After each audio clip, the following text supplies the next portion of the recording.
정혜수는 낡은 재봉틀 앞에 앉아 있었습니다.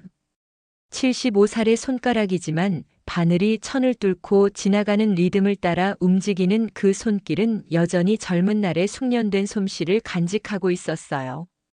창신동의 작은 봉제 공장에서 시작한 그녀의 인생은 한 땀 한 땀 기워가며 가족을 지켜온 시간이었습니다. 엄마, 커피 한 잔 드세요. 아들 최상우가 들어오며 따뜻한 종이컵을 내밀었죠. 44살의 아들은 항상 부드러운 미소와 말투로 어머니를 대했습니다. 대기업 중간 간부로 일하는 그는 겉으로만 보면 완벽한 효자였어요. 고맙다, 상우야. 정혜수는 종이컵을 받아들며 미소 지었습니다. 남편 최진규가 세상을 떠난 지 이제 3년째였어요. 무뚝뚝했지만 정직했던 남편은 평생 봉제 기술자로 일하며 가족을 부양했습니다. 하지만 마지막 15년은 뇌졸중으로 누워 지냈고 정혜수는 한시도 남편 곁을 떠나지 않고 간병했죠. 이번 주말엔 뭐 하세요? 가현이가 어머니 모시고 나들이 가고 싶대요. 상우의 말에 정혜수는 고개를 저었어요. 아이고, 뭐 특별히 할 일 있겠니? 그냥 집에서 텃밭이나 돌보려고. 이때 현관문이 열리며 며느리 윤가현이 들어왔습니다. 39살의 윤가현은 외국계 기업 홍보팀 출신답게 항상 세련된 옷차림과 말투를 유지했어요. 어머님, 좋은 소식이 있어요. 가현은 환한 미소와 함께 거실로 들어와 소파에 앉았습니다. 손에는 화려한 여행 브로슈어가 들려 있었어요. 어머님, 이거 보세요. 우리가 어머님을 위해 특별한 선물을 준비했어요. 호기심에 브로슈어를 받아든 정혜순의 눈이 커졌습니다. 타이완 사진들이 가득한 화려한 여행 안내서였어요. 이게 무슨 어머님을 위한 효도 여행이에요. 이제는 어머님이 즐기실 차례예요. 평생 남편과 자식 위해 고생하셨으니 이번엔 어머니만의 시간을 가지세요. 가현의 말에 정혜수는 놀라움을 감추지 못했습니다. 75년 평생 단 한 번도 해외여행이란 걸 해본 적 없었으니까요. 어머니, 여권부터 만들러 가야겠네요. 상우가 말했어요. 내일 제가 시간 내서 같이 가드릴게요. 다음 날 정혜수는 생애 처음으로 여권 사진을 찍었습니다. 촬영사가 웃으세요라고 했지만 평생 카메라 앞에서 제대로 웃어본 적 없는 그녀는 어색한 미소를 지을 뿐이었죠. 엄마, 이제 진짜 타이완 가시는 거예요. 상우가 여권 신청서를 내며 말했습니다. 아버지도 많이 기뻐하실 거예요. 정혜수는 속으로 생각했어요. 진규야, 내가 여권을 만든다. 너랑은 못 가봤지만 여권이 나온 후 집에서는 여행 준비가 한창이었습니다. 가연은 정혜순에게 새 여행용 가방과 편한 운동화, 햇빛 가리개 모자까지 사왔어요. 어머니, 이번엔 어머니만 주인공이세요. 우리가 모든 걸 준비했으니 걱정 마세요. 여행 전날 밤 정혜수는 잠을 이루지 못했습니다. 설렘과 긴장이 뒤섞인 마음으로 내일 입을 옷을 몇 번이고 확인했고 오랜만에 화장대 앞에 앉아 얼굴에 크림을 발랐어요. 거울 속 주름진 얼굴을 보며 나도 드디어 여행객이 되는구나 생각했죠. 새벽 5시 정혜수는 누구보다 일찍 일어나 준비를 마쳤습니다. 평소보다 더 깔끔하게 머리를 빗고 가현이 골라준 밝은색 블라우스를 입었어요. 그리고 평생 남편의 사진만 넣고 다니던 지갑에 처음으로 자신의 여권을 소중히 넣었습니다. 어머니, 준비 다 하셨어요? 택시 왔어요. 가현이 밝게 불렀습니다. 인천공항으로 향하는 차 안에서 정혜수는 창밖으로 스쳐 지나가는 도시의 풍경을 바라보며 생각했습니다. 이제야 내 인생의 새로운 페이지가 시작되는구나. 인천공항 출국장은 사람들로 북적였습니다. 형형색색의 옷을 입은 여행객들, 커다란 캐리어를 끌고 다니는 가족들, 서둘러 게이트로 향하는 비즈니스맨들로 공항은 마치 작은 도시처럼 활기찼어요. 정혜수는 평생 처음 보는 공항의 웅장함에 압도되어 입을 다물지 못했습니다. 높은 천장과 반짝이는 바닥, 외국어로 울려 퍼지는 안내방송까지 모든 것이 새롭고 신기했어요. 어머니, 여기 잠시만 앉아 계세요. 저희가 체크인하고 올게요. 상우가 벤치를 가리키며 말했습니다. 정혜수는 고개를 끄덕이며 자리에 앉았어요. 가현과 상우는 여권과 예약 서류를 들고 체크인 카운터로 향했습니다. 아이고, 정말 해외여행을 가는구나. 정혜수는 무릎 위에 가방을 얹고 주변을 둘러보았어요. 주변의 모든 광경이 마치 텔레비전에서만 보던 장면 같았습니다. 지나가는 외국인들, 복잡한 안내 표지판, 화려한 면세점까지 모두 그녀에게는 신선한 경험이었죠. 5분이 지나고 10분이 지났습니다. 그리고 20분, 30분. 정혜수는 점점 초조해지기 시작했어요. 아들과 며느리가 보이지 않았거든요. 여행객 여러분, 타이완 행비행기는 1시간 후 출발 예정입니다. 안내방송이 흘러나왔습니다. 정혜수는 시계를 보았어요. 벌써 체크인 시간이 한참 지났습니다.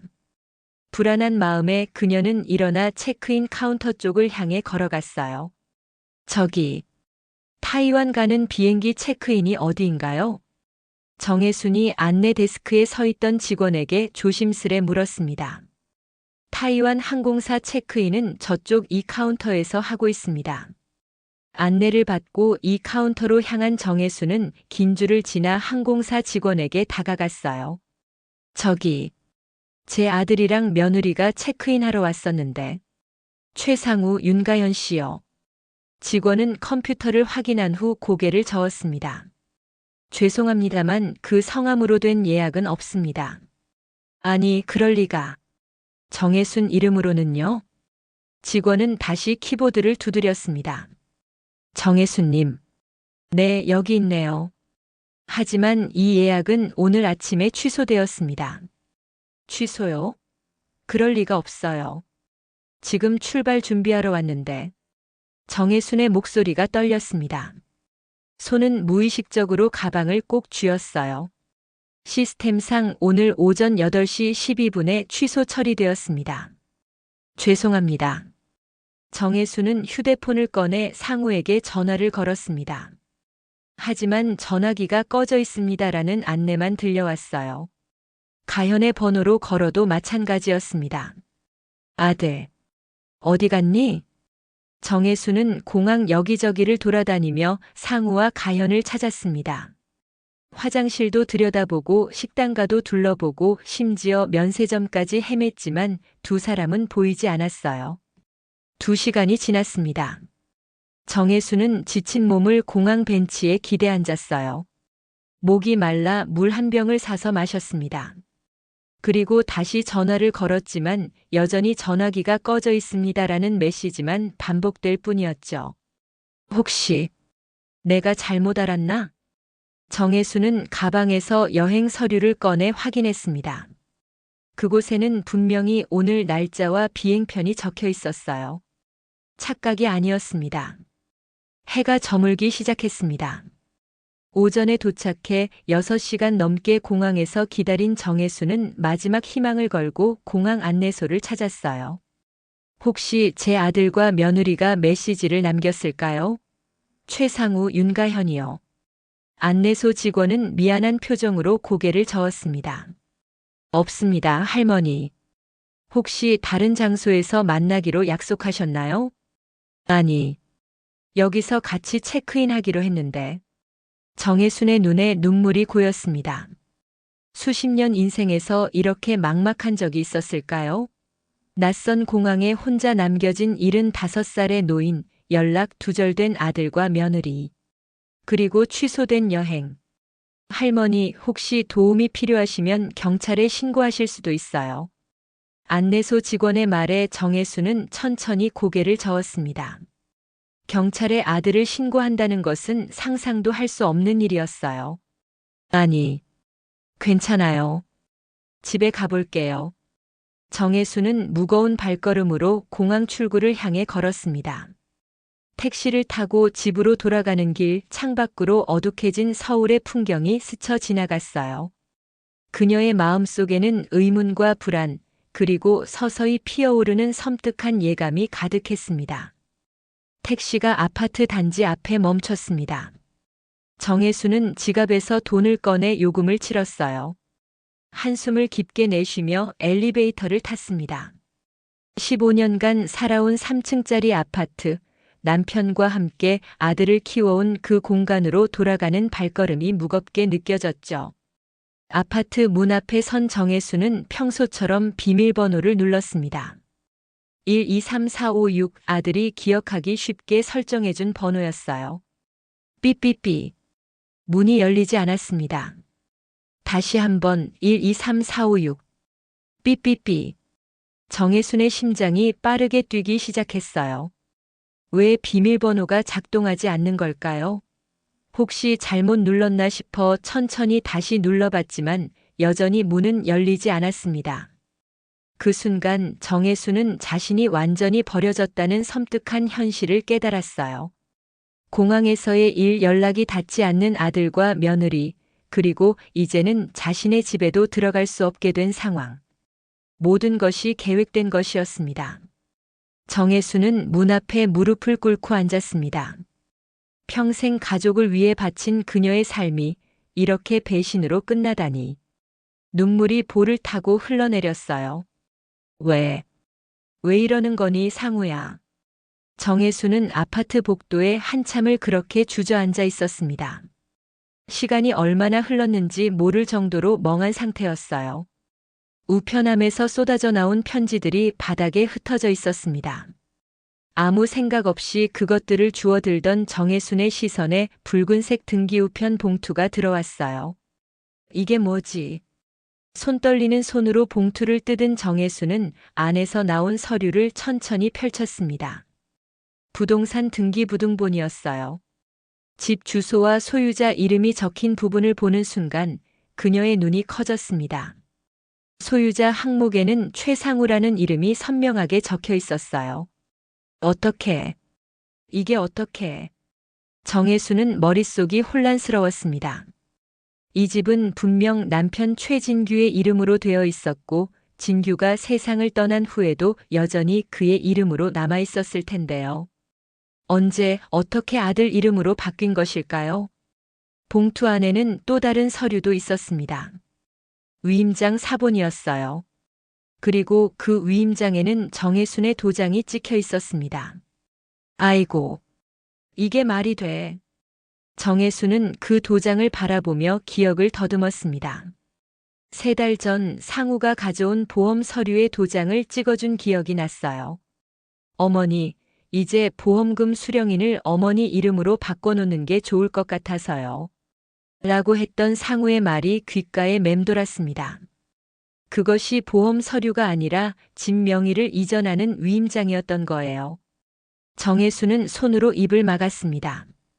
자신도 모르게 자신의 집을 아들에게 넘겨준 것이었어요. 이럴 수가. 상우야, 너 어쩌려고 이러니? 정혜수는 복도 벽에 기대어 앉았습니다. 마음속에서는 분노와 배신감, 그리고 깊은 슬픔이 뒤섞였어요. 자신이 평생 사랑하고 키운 아들이 이렇게 자신을 속이고 버릴 수 있다는 사실을 받아들이기 힘들었습니다. 밤이 깊어갔습니다. 정혜수는 더 이상 아파트에 있을 수 없다는 것을 깨달았어요. 무거운 발걸음으로 엘리베이터를 타고 내려와 단지 앞 공원으로 향했습니다. 초가을의 서늘한 밤 공기가 그녀의 뺨을 스쳤어요. 공원 정자에 앉아 정혜수는 다른 서류들도 살펴보기 시작했습니다. 그 중에는 최근 몇 개월 동안의 통장 내역서도 있었어요. 평생 알뜰하게 모아온 적금 통장과 생활비 계좌의 내역이었습니다. 1억 3천만 원의 적금이 모두 상우의 계좌로 이체된 기록이 있었어요. 날짜는 정확히 한 달 전이었습니다. 그리고 생활비 통장에 3천만 원도 역시 같은 날 이체되어 있었어요. 내 돈까지. 딱. 정혜순의 손에서 서류가 떨어졌습니다. 바람에 날리는 종이들을 그녀는 멍하니 바라보았어요. 이제야 모든 것이 명확해졌습니다. 효도 여행은 단지 그녀를 집에서 내보내기 위한 계략이었고, 그동안 아들과 며느리는 치밀하게 계획을 세워 그녀의 모든 것을 빼앗아 간 것이었어요. 왜 이렇게까지? 어둠 속에서 정혜순의 눈물이 흘러내렸습니다. 그녀의 인생 75년 중 이렇게 철저히 배신당한 적은 없었어요. 남편이 병으로 쓰러졌을 때도, 가난에 허덕일 때도 그녀는 절망하지 않았습니다.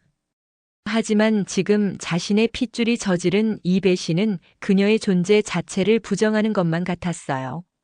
밤새 정자에 앉아있던 정혜수는 새벽녘이 되자 몸이 굳는 것을 느꼈습니다. 추위와 충격으로 온몸이 떨렸어요. 하지만 그녀의 눈빛은 점점 단단해지고 있었습니다. 포기할 수 없어. 내가 포기하면 저 아이들은 다음 희생자를 또 만들 거야. 일출이 시작되자 정혜수는 천천히 일어났습니다. 어디로 가야 할지, 무엇을 해야 할지 막막했지만 한 가지는 분명했어요. 이대로 물러서지 않겠다는 결심이었습니다. 동네를 천천히 걸으며 정혜수는 생각했습니다. 평생 남편과 아들을 위해 헌신했던 그녀의 삶, 고된 봉제 작업으로 굳은 살이 박힌 손가락들, 그리고 언제나 가족을 위해 자신을 희생했던 순간들. 그 모든 것이 지금 이 순간 완전히 무의미해진 것 같았어요. 아침이 밝아오자 정혜수는 동네 24시간 편의점에 들어갔습니다. 따뜻한 차 한 잔을 사서 마시며 다음 행동을 고민했어요. 집에는 돌아갈 수 없고 돈도 얼마 없었습니다. 하지만 그녀에게는 평생 단련된 강인함이 있었어요. 할머니 괜찮으세요? 편의점 알바생이 물었습니다. 밤새 울어 붓고 지친 정혜순의 모습이 안쓰러웠던 모양이었어요. 괜찮아, 고마워요. 정혜순은 억지로 미소를 지었습니다. 그리고 문득 떠오르는 생각이 있었어요. 얼마 전 동네 복지관에서 무료 법률 상담을 한다는 포스터를 봤던 기억이 났습니다. 복지관. 거기 가볼까? 정혜수는 천천히 길을 나섰습니다. 복지관은 아파트에서 그리 멀지 않은 곳에 있었어요. 걸어서 20분 정도 걸리는 거리였습니다. 평생 고된 일을 해온 그녀에게 이 정도 거리는 문제가 되지 않았어요. 복지관에 도착한 정혜수는 안내 데스크에서 법률 상담에 대해 물었습니다. 다행히 오늘이 무료 법률 상담 날이었어요. 할머니, 3시간 후에 변호사님 오세요. 그때까지 여기서 쉬고 계시면 됩니다. 정혜수는 복지관 휴게실에 앉아 기다렸습니다. 텔레비전에서는 뉴스가 나오고 있었어요. 사회적 약자들이 당하는 금융 사기와 재산 편취에 관한 내용이었습니다. 정혜수는 화면을 보며 쓴웃음을 지었어요. 내가 바로 그 피해자구나. 시간이 흘러 마침내 법률 상담 시간이 되었습니다. 정혜수는 상담실로 안내받았어요. 책상 뒤에는 35살 정도로 보이는 젊은 남자가 앉아 있었습니다. 안녕하세요. 저는 김지훈 변호사입니다. 어떤 도움이 필요하신가요? 정혜수는 자신의 모든 이야기를 천천히 풀어놓기 시작했습니다. 아들과 며느리의 효도 여행 제안부터 공항에서의 버림, 변경된 비밀번호, 그리고 위임장과 통장 내역까지 모든 것을 있는 그대로 말했어요. 김지훈 변호사는 심각한 표정으로 메모를 하며 정혜순의 이야기를 경청했습니다. 그의 눈빛에서 분노가 느껴졌어요. 이야기를 다 들은 김 변호사는 고개를 들었습니다. 그의 목소리는 단호했어요. 할머니, 이건 명백한 사기입니다. 그리고 우리는 끝까지 가야 합니다. 사기라고요? 정혜수는 김지훈 변호사의 말에 놀란 표정을 지었습니다. 머릿속으로는 이미 알고 있었지만 그것을 사기라는 법적 용어로 듣자 현실감이 밀려왔어요. 네, 할머니. 이건 명백한 기망행위입니다. 특히 위임장을 보험 서류로 속여 서명받은 것은 심각한 범죄예요. 김지훈 변호사는 단호하게 말했습니다. 더구나 피해자가 자신의 어머니라는 점에서 더욱 비난받아 마땅한 행위죠. 정혜수는 창밖을 바라보았습니다. 가을 햇살이 복지관 마당의 나뭇잎들을 비추고 있었어요. 문득 상우가 어렸을 때 그 나무 아래서 놀던 모습이 떠올랐습니다. 그래도 내 아들인데. 할머니 김 변호사가 부드럽게 말했습니다. 가족이기 때문에 더 용서할 수 없는 일이에요.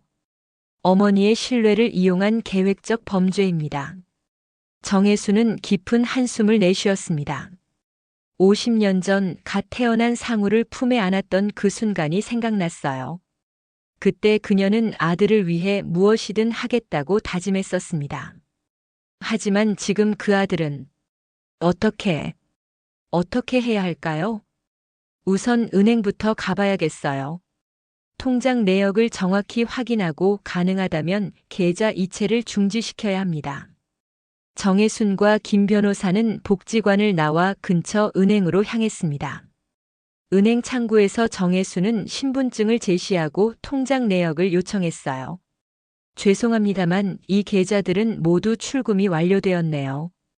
은행 직원이 컴퓨터 화면을 확인하며 말했습니다. 적금 계좌 1억 3천만 원은 한 달 전에 최상우님 계좌로 이체되었고 생활비 통장에 3천만 원도 같은 날 이체 완료되었습니다. 정혜순의 얼굴이 창백해졌습니다. 평생 모은 돈, 남편의 보험금으로 받은 돈, 그리고 봉제 일을 하며 틈틈이 모아둔 노후 자금까지 모든 것이 사라진 것이었어요. 혹시 이체 요청서는 볼 수 있을까요? 김 변호사가 물었습니다. 직원은 서류를 찾아 보여주었어요. 이체 신청서에는 분명히 정혜순의 서명이 있었습니다. 하지만 그녀는 그런 서류에 서명한 기억이 없었어요. 이건 제 글씨가 아니에요. 정혜순이 떨리는 목소리로 말했습니다. 내 서명을 흉내낸 거예요. 김 변호사는 서류 사본을 요청했습니다. 이건 위조 가능성이 높아 보입니다. 필적 감정을 의뢰해 봐야겠어요. 은행에서 나온 두 사람은 근처 공원 벤치에 앉았습니다. 정혜수는 완전히 지쳐 보였어요. 그녀의 눈에는 더 이상 눈물도 나오지 않았습니다. 이제 어디서 살아야 할지 정혜순이 작은 목소리로 중얼거렸습니다. 당장은 복지관 긴급 쉼터를 이용하실 수 있어요. 제가 연결해 드릴게요. 김 변호사가 말했습니다. 그리고 내일 경찰서에 같이 가서 신고를 해야 합니다. 정혜수는 고개를 끄덕였습니다. 하지만 그녀의 마음은 여전히 복잡했어요. 자신의 아들을 경찰에 신고한다는 것이 어떤 의미인지 그녀는 잘 알고 있었습니다. 정말 내가 이런 날을 보게 될 줄은. 김 변호사는 정혜순의 마음을 이해한다는 듯 조용히 그녀의 손을 잡아주었습니다. 할머니 힘내세요. 정의는 반드시 승리합니다. 그날 밤 정혜순은 복지관 긴급 쉼터의 작은 방에 누웠습니다. 낯선 침대, 낯선 천장, 그리고 낯선 소리들. 모든 것이 그녀를 불안하게 만들었어요. 잠이 오지 않아 그녀는 침대에서 일어나 창가로 걸어갔습니다. 창문 너머로 보이는 도시의 불빛들이 마치 별처럼 빛나고 있었어요. 정혜수는 그 불빛들을 바라보며 생각했습니다. 저 수많은 집 중에 자신의 집도 있을 텐데 이제는 더 이상 그곳이 자신의 것이 아니라는 현실이 가슴을 아프게 했어요. 진규야.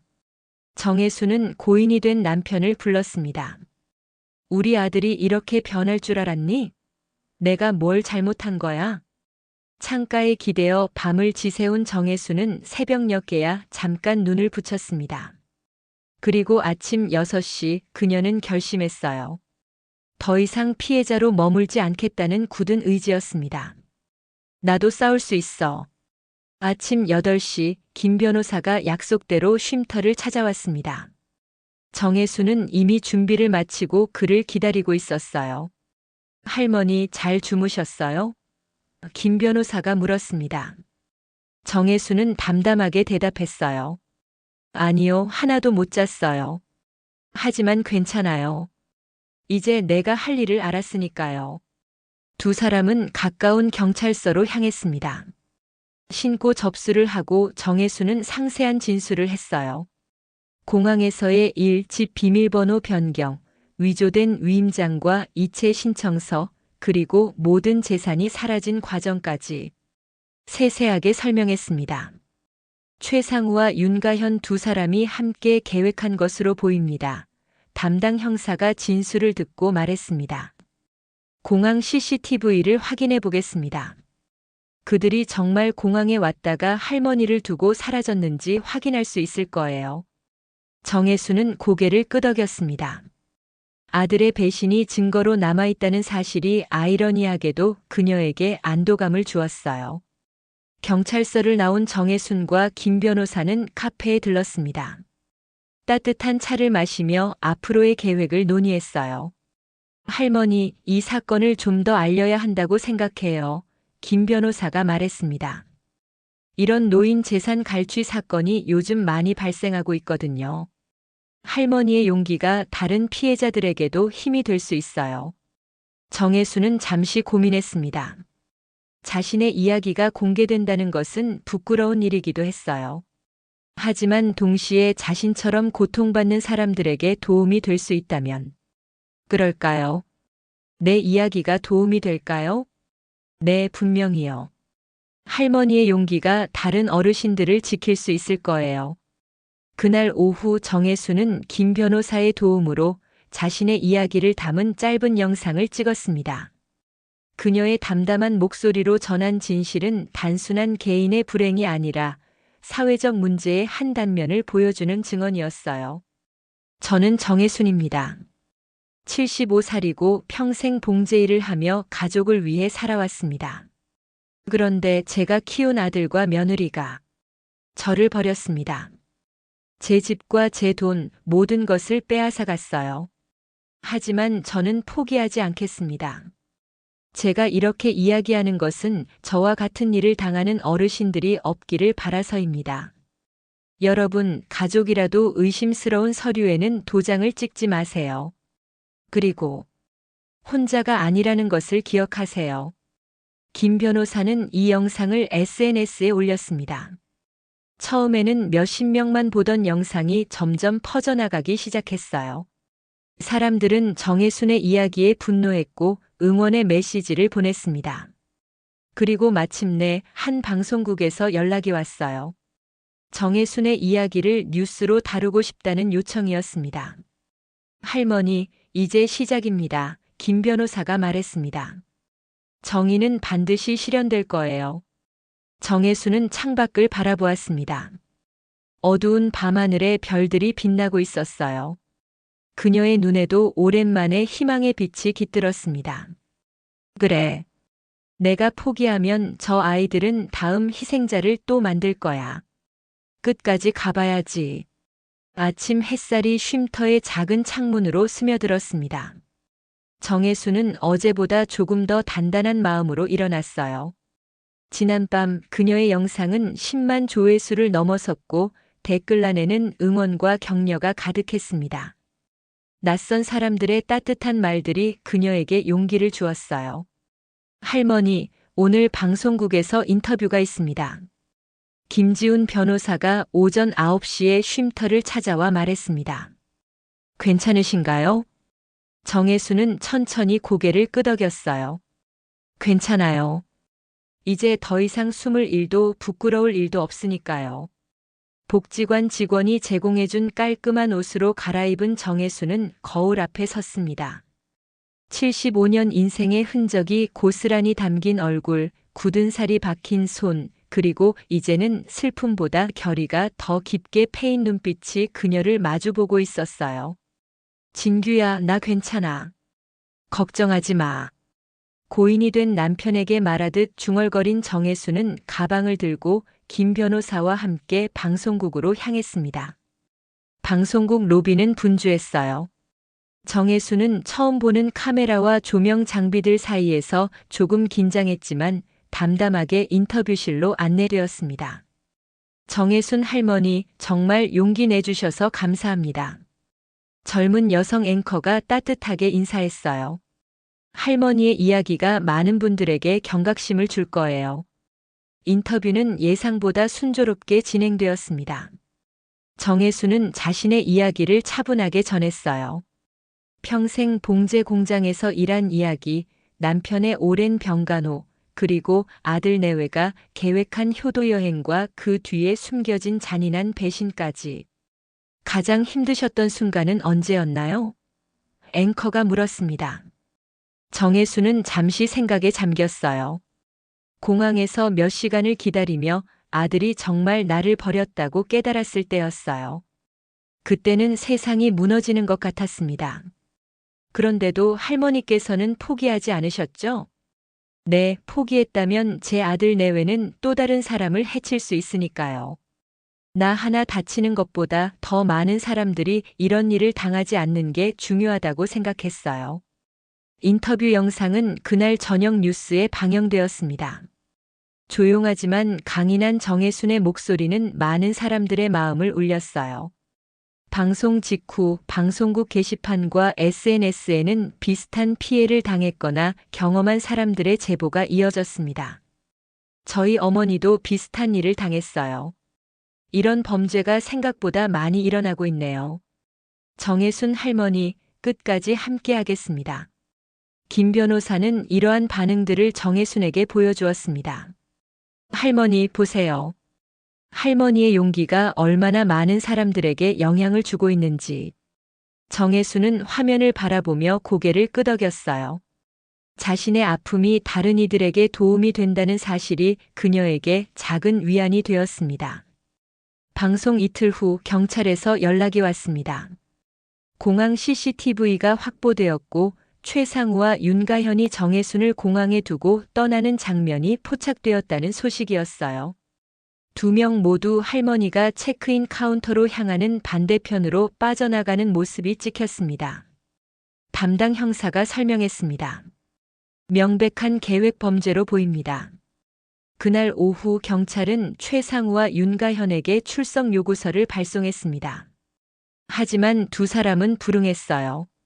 집에도 없었고 전화도 받지 않았습니다. 도망간 걸까요? 정혜순이 김 변호사에게 물었습니다. 도망쳐봤자 소용없을 거예요. 이제 모든 증거가 있으니까요. 일주일이 지난 후 마침내 최상우와 윤가현은 경찰 출석 요구에 응했습니다. 두 사람은 변호사와 함께 경찰서에 나타났지만 묵비권을 행사하며 대부분의 질문에 답하지 않았어요. 정혜순도 그날 경찰서에 있었습니다. 조사실 복도에서 마주친 최상우는 고개를 숙인 채 어머니의 눈을 피했어요. 하지만 윤가현은 차갑게 정혜순을 노려보았습니다. 어머니, 혼자 사는 게 더 나았을 거예요. 윤가현이 작게 내뱉었습니다. 우리가 모시느라 얼마나 힘들었는지 아세요? 김 변호사가 정혜순을 감싸 안으며 윤가현에게 경고했어요. 피해자에게 그런 식으로 말씀하시면 안 됩니다. 추가 혐의가 될 수 있어요.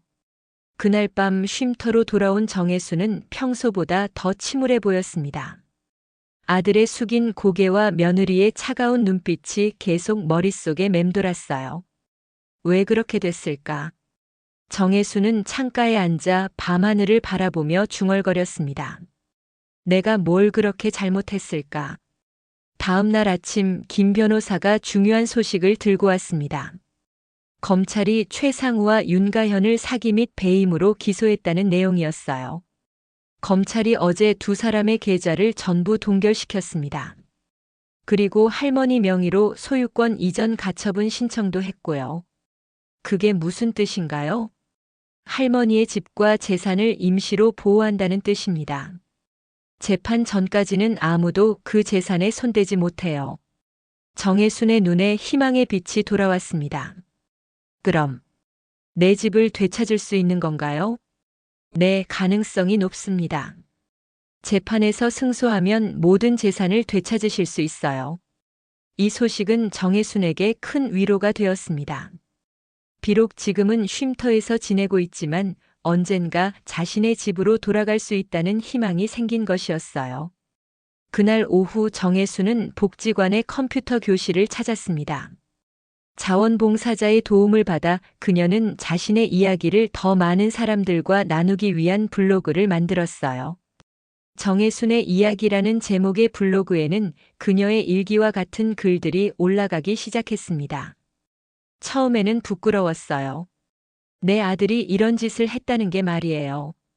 하지만 이제는 알아요. 부끄러운 건 내가 아니라 그들이라는 것을. 그리고 내 이야기가 누군가에게 도움이 된다면 그것만으로도 충분히 의미가 있지요. 정혜순의 블로그는 빠르게 퍼져나갔습니다. 노인 학대와 재산 갈취 문제에 관심이 있는 많은 사람들이 그녀의 글을 읽고 응원 댓글을 남겼어요. 그리고 놀랍게도 비슷한 경험을 한 다른 노인들도 용기를 내어 자신의 이야기를 공유하기 시작했습니다. 한 달 후 정혜순의 사례는 노인 인권 단체들의 주목을 받았고 대형 로펌에서도 그녀의 사건을 무료로 지원하겠다고 나섰어요. 이제 그녀는 혼자가 아니었습니다. 할머니, 이제 재판이 시작됩니다. 김 변호사가 말했습니다. 긴 싸움이 될 수도 있어요. 괜찮으신가요? 정혜순은 단호하게 고개를 끄덕였어요. 괜찮아요. 평생 봉제틀 앞에서 버텨온 사람이에요. 이 정도쯤이야. 그녀의 목소리는 작았지만 그 울림은 점점 더 커져가고 있었습니다. 작은 재봉사의 용기가 만들어낸 파도는 이제 돌이킬 수 없는 변화의 시작이 되었어요. 서울중앙지방법원 앞은 이른 아침부터 취재진들로 북적였습니다. 정혜순의 사연이 알려지면서 언론의 관심이 집중된 것이었어요. 75세 노모의 재산을 가로챈 아들 부부에 대한 첫 공판이 열리는 날이었습니다. 할머니, 긴장하지 마세요. 저희가 모두 함께 하니까요. 김지훈 변호사가 정혜순의 손을 꼭 잡아주었습니다. 그의 옆에는 대형 로펌에서 파견된 여러 변호사들이 함께했어요. 정혜순의 사건이 언론에 보도된 후 많은 법률 전문가들이 자발적으로 도움을 자청했던 것입니다. 정혜순은 깊게 숨을 들이마셨습니다. 검은색 정장을 입은 그녀의 모습은 여느 때보다 당당해 보였어요. 불과 2달 전까지만 해도 잃어버린 것만 같았던 그녀의 눈빛에 이제는 강한 의지가 깃들어 있었습니다. 법정 안으로 들어서자 정혜순은 피고인석에 앉아있는 아들 최상우와 며느리 윤가현을 보았어요. 상우는 여전히 고개를 숙인 채 어머니의 시선을 피했지만 가현은 차갑고 무표정한 얼굴로 정면을 응시하고 있었습니다. 재판부 입장. 모두가 일어섰고 판사가 입장했습니다. 첫 공판이 시작되었어요. 검사는 최상우와 윤가현 부부가 계획적으로 정혜순의 재산을 갈취한 경위를 상세히 설명했습니다. 특히 위임장을 보험 서류로 속여 서명받은 점, 효도 여행이라는 명목으로 정혜순을 공항에 버린 점, 그리고 모든 재산을 자신들 명의로 이전한 점을 강조했어요. 피고인들의 행위는 단순한 사기를 넘어선 패륜적 행태입니다. 노모에 대한 배신과 기망으로 평생 모은 재산을 탈취한 것이니까요. 검사의 논고가 끝나자 이번에는 피고인 측 변호사가 변론을 시작했습니다. 저희 의뢰인들은 오해가 있었다고 주장합니다. 재산 이전은 정혜순 씨의 동의하에 이루어진 것이었고 여행 취소도 불가피한 상황이었습니다. 다만 소통 과정에서 오해가 있었던 것뿐입니다. 정혜순은 이 말을 듣고 손을 떨었습니다. 어이없는 변명이었어요. 김 변호사가 그녀의 손을 꼭 잡아주었습니다. 증거를 제시하겠습니다. 검찰은 차례로 증거를 제출했습니다. 공항 CCTV 영상, 통장 내역서, 위조된 것으로 보이는 위임장, 그리고 통화 기록까지. 모든 증거가 최상우와 윤가현의 계획적인 범행을 뒷받침했어요. 특히 결정적인 증거는 공항 CCTV였습니다. 영상 속에서 상우와 가현은 정혜순이 체크인 카운터로 향하는 반대 방향으로 빠져나가는 모습이 명확하게 보였어요. 그리고 그 직후 공항 주차장에서 차를 타고 떠나는 장면까지 담겨 있었습니다. 이 영상은 피고인들이 피해자인 정혜순 씨를 공항에 버리고 떠났다는 명백한 증거입니다. 검사가 설명했습니다. 윤가현은 자리에서 일어나 항의했어요. 저희는 버린 게 아니라 급한 일이 생겨서 먼저 간 것뿐입니다. 판사는 가현에게 자리에 앉으라고 지시했습니다. 피고인은 변호인을 통해 의견을 말하십시오. 법정 안에는 긴장감이 감돌았습니다. 정혜수는 아들과 며느리의 변명을 들으며 마음이 아팠어요. 어쩌다 자신이 키운 아들이 이런 사람이 되었는지 그녀는 이해할 수 없었습니다. 다음으로 은행 직원이 증인으로 출석했습니다. 그는 최상우가 어머니의 계좌에서 돈을 이체할 때의 상황을 설명했어요. 정혜순 씨는 같이 오지 않았고 최상우 씨 혼자 위임장을 들고 왔습니다. 당시 저희는 위임장이 정식으로 작성된 것으로 판단했지만 지금 보니 필체가 다른 것 같습니다. 필적 감정 전문가도 증언대에 섰습니다. 그는 위임장과 이체 신청서의 서명이 정혜순의 진짜 서명과 다르다고 확인했어요. 두 서명을 비교했을 때 필체의 특징과 필압이 명확히 다릅니다. 위조 가능성이 매우 높습니다.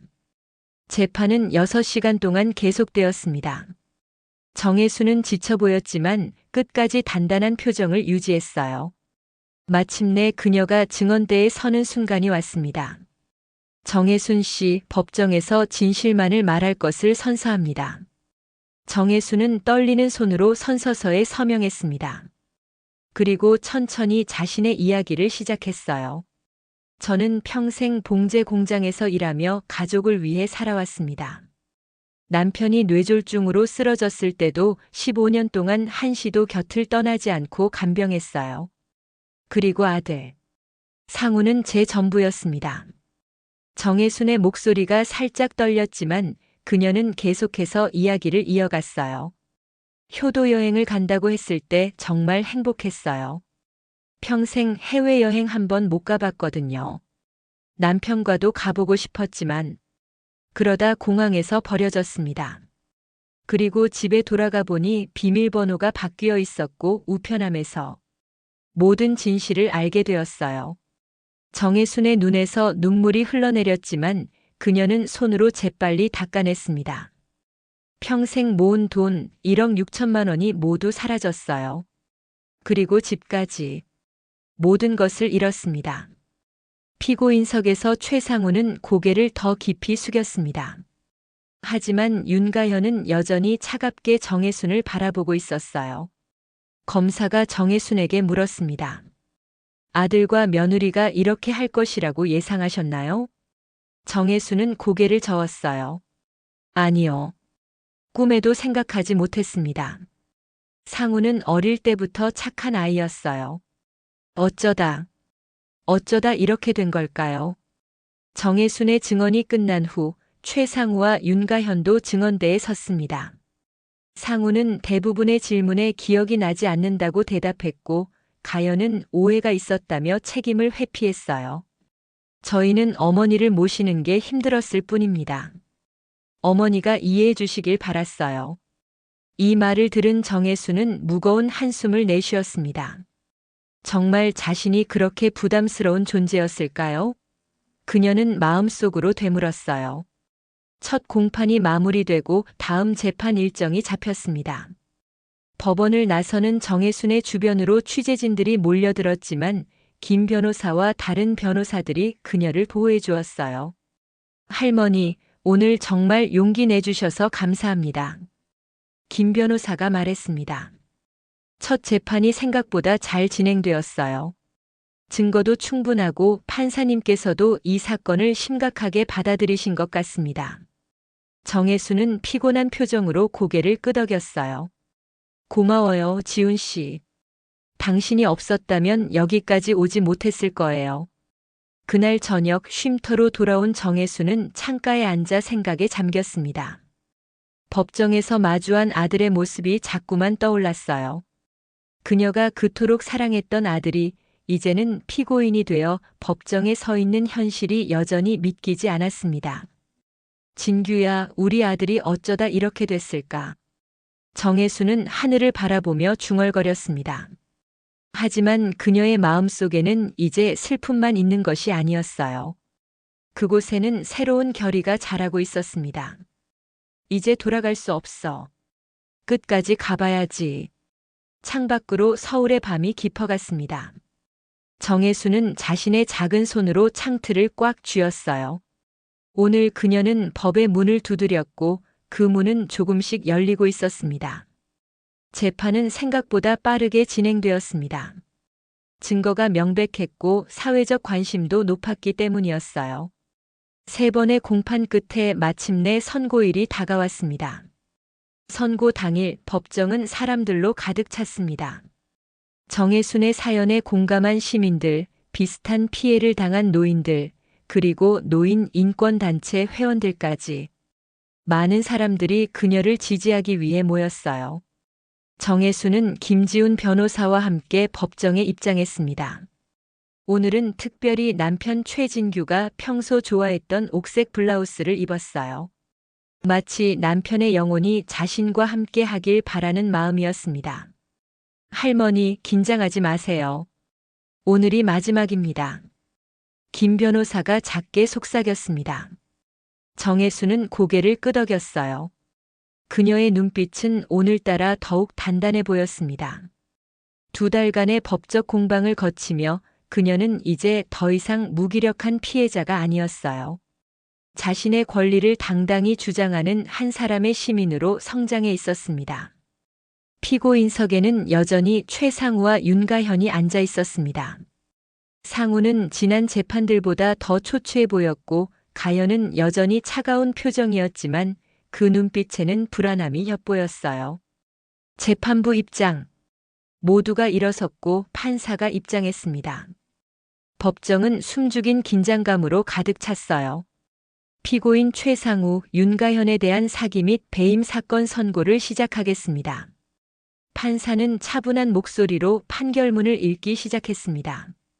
먼저 사건의 개요와 증거들을 요약했어요. 공항 CCTV, 위조된 위임장, 은행 이체 기록 등 모든 증거가 피고인들의 유죄를 가리키고 있었습니다. 본 재판부는 피고인들이 자신들의 어머니를 속여 재산을 갈취한 행위가 명백한 사기 및 배임죄에 해당한다고 판단합니다. 정혜수는 손을 꼭 쥐었습니다. 판사의 목소리가 계속되었어요. 특히 피해자가 피고인의 친모라는 점, 평생 가족을 위해 헌신한 노인이라는 점에서 그 죄질이 매우 불량합니다. 또한 계획적이고 조직적으로 범행을 준비하고 실행한 점도 중한 처벌 사유로 판단됩니다. 법정 안의 사람들이 작게 맞장구 치는 소리가 들렸습니다. 정혜수는 그저 앞만 바라보았어요. 다만 피고인들이 범행을 일부 인정하고 반성하는 태도를 보였으며 피해 금액의 일부를 공탁한 점 등을 참작하여 다음과 같이 선고합니다. 판사는 잠시 숨을 고르더니 최종 판결을 내렸습니다. 피고인 최상우 징역 1년 6개월, 피고인 윤가현 징역 1년 6개월, 그리고 피해자에 대한 1억 6천만 원의 손해배상을 명령합니다. 또한 소유권 이전된 부동산은 원상복구하도록 합니다. 법정 안에서 작은 환호성이 들렸습니다. 정혜수는 그저 조용히 앉아 있었어요. 그녀의 눈에서는 눈물이 흘러내렸지만 그것은 기쁨의 눈물이라기보다는 오랜 시간 참아왔던 감정이 마침내 해방되는 눈물이었습니다. 판사가 말을 이어갔어요. 피해자 정혜순 씨, 마지막으로 하실 말씀이 있으신가요? 정혜수는 천천히 자리에서 일어났습니다.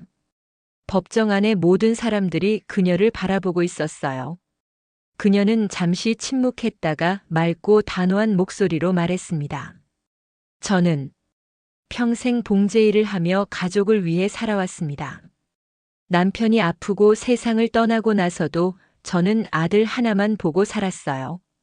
정혜순의 목소리가 조금 떨렸지만 그녀는 계속 이어갔습니다. 하지만 이제, 오늘부로 저는 그 아이들의 어머니가 아닙니다. 그 말을 하는 순간 정혜순의 눈에서 큰 눈물방울이 떨어졌습니다. 하지만 그녀의 목소리는 점점 더 단단해졌어요. 제가 이 말을 하는 것은 저와 같은 일을 당하는 어르신들이 더 이상 없기를 바라서입니다. 가족이라는 이름으로 모든 것을 희생하고 또 가족이라는 이름으로 모든 것을 빼앗기는 일이 없기를 바랍니다. 법정은 완전한 침묵에 휩싸였습니다. 정혜순의 작은 목소리가 그 공간을 가득 채웠어요. 마지막으로 저를 도와주신 김지훈 변호사님과 모든 분들께 감사드립니다. 여러분 덕분에 저는 다시 일어설 수 있었습니다. 정혜순이 자리에 앉자 법정 안의 사람들이 자발적으로 박수를 치기 시작했습니다. 판사는 이를 제지하지 않았어요. 그 박수 소리 속에 정혜순은 피고인석의 아들을 마지막으로 바라보았습니다. 최상우는 고개를 숙인 채 어머니를 보지 못했어요. 그의 어깨가 작게 떨리고 있었습니다. 윤가현은 차갑게 앞만 보고 있었지만 그녀의 눈가에도 반짝이는 것이 보였어요. 재판이 끝나고 법정을 나서는 정혜순의 발걸음은 무거웠지만 또한 가벼웠습니다. 무거운 것은 아들과의 관계가 정식으로 끝났다는 슬픔 때문이었고, 가벼운 것은 이제 자신의 삶을 새롭게 시작할 수 있다는 해방감 때문이었어요.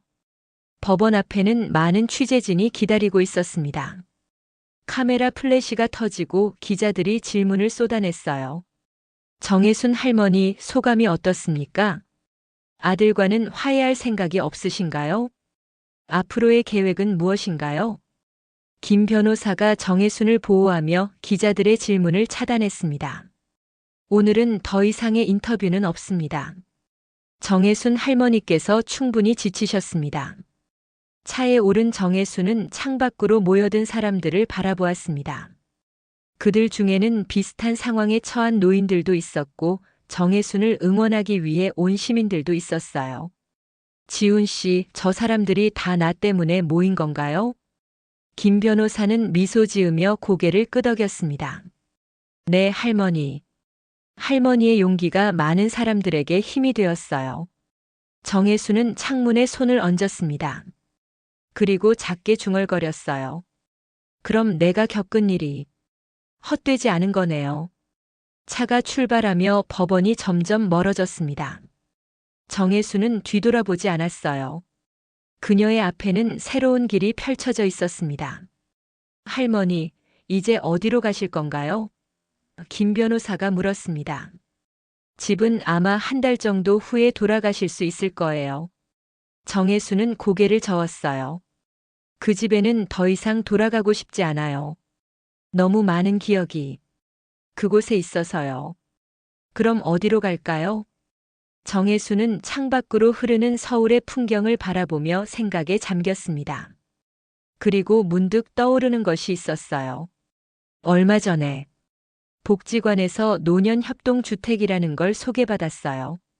비슷한 나이의 어르신들이 함께 사는 곳이라던데. 김 변호사의 눈이 반짝였습니다. 좋은 생각이에요. 제가 알아볼게요. 차는 서울의 거리를 지나 계속 달렸습니다. 정혜순은 창밖으로 보이는 가을 풍경을 바라보며 생각했어요. 이제 그녀의 인생은 새로운 장으로 접어들고 있었습니다. 한 달 후 서울 외곽의 조용한 동네. 노년 협동주택 함께 사는 집의 작은 마당에서 정혜순은 무릎을 꿇고 열무를 심고 있었습니다. 75년 동안 도시 아파트에서만 살아온 그녀에게 흙을 만지는 일은 새로운 경험이었어요. 그러나 그녀의 손길은 마치 오랫동안 이 일을 해온 것처럼 능숙했습니다. 혜순 씨, 점심시간이에요. 들어오세요. 마당 안쪽에서 70대 후반의 여성이 정혜순을 불렀습니다. 박말숙 씨, 이곳 협동주택의 터줏대감이자 정혜순의 새로운 친구였어요. 금방 갈게요, 말숙 씨. 이 마지막 모종만 심고요.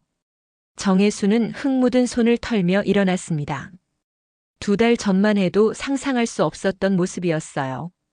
그때는 아들과 며느리의 배신으로 모든 것을 잃고 절망에 빠져 있었지만 지금의 그녀는 완전히 다른 사람이 되어 있었습니다. 집 안으로 들어가자 식탁에는 정혜순이 아침에 준비해둔 된장국이 김이 모락모락 나며 기다리고 있었어요. 이곳에는 정혜순을 포함해 모두 5명의 노인들이 함께 살고 있었습니다. 모두 각자의 사연으로 가족과 떨어져 살게 된 사람들이었지만 이제는 서로에게 새로운 가족이 되어주고 있었어요. 혜순 씨 된장국은 정말 맛있어요. 비결이 뭐예요? 78살의 김영자 씨가 물었습니다. 정혜수는 수줍게 웃었어요. 별거 없어요. 그냥 오래 끓이는 게 중요해요. 그리고 말을 끝맺지 못한 정혜순의 눈에 문득 눈물이 맺혔습니다. 된장국은 남편 진규가 가장 좋아했던 음식이었고 아들 상우도 어릴 적에는 엄마의 된장국을 무척 좋아했었어요. 가족을 위해 수천 번은 끓였을 된장국이 이제는 새로운 이웃들과 나누는 음식이 되었습니다. 괜찮아요? 말숙 씨가 정혜순의 눈물을 알아채고 물었습니다. 정혜순은 재빨리 눈물을 닦았어요. 네, 괜찮아요.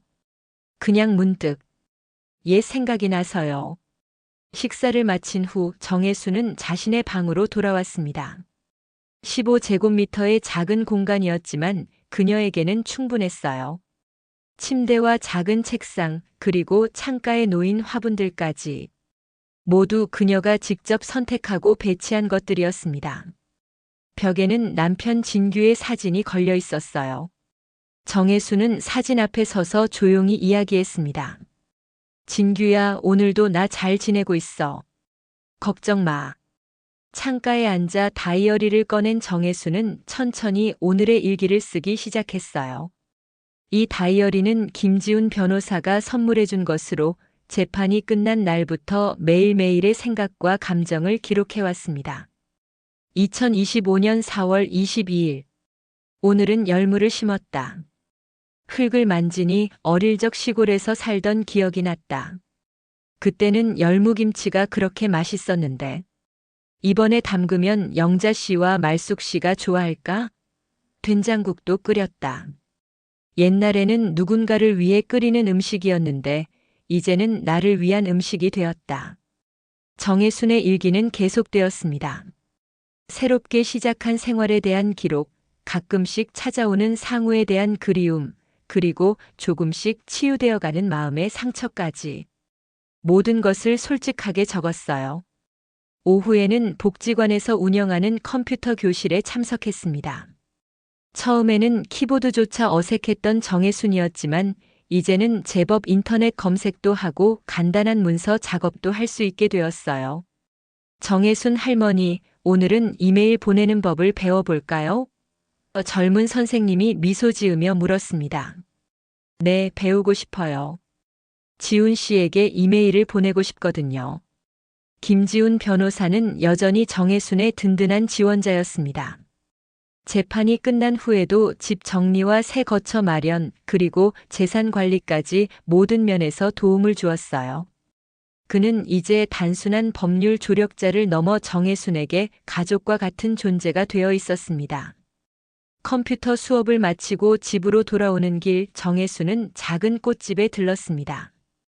방 안을 밝혀줄 새 화분을 사고 싶었어요. 아주머니, 저 노란 꽃은 뭔가요?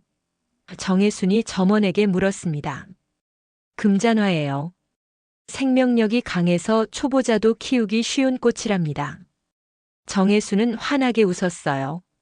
그럼 저한테 딱 맞겠네요. 저도 지금 새로 시작하는 중이거든요.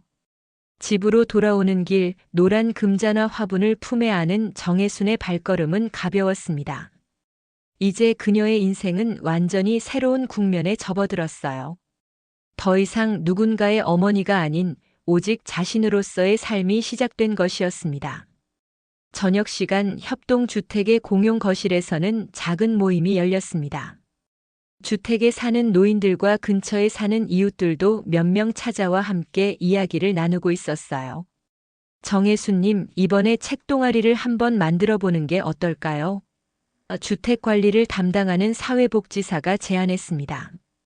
책 동아리요? 정혜순은 놀란 표정을 지었습니다. 평생 바느질하며 살아왔기에 책을 읽을 시간도 여유도 없었어요. 네, 할머니들이 서로의 인생 이야기를 나누고 그걸 책으로 만드는 거예요. 우리들의 인생 이야기라는 주제로요. 정혜수는 잠시 생각에 잠겼다가 고개를 끄덕였습니다. 좋아요. 해볼게요. 내 이야기가 누군가에게 도움이 된다면. 그날 밤 정혜수는 창가에 앉아 달을 바라보았습니다. 서울 외곽의 밤하늘은 도심보다 별이 많이 보였어요.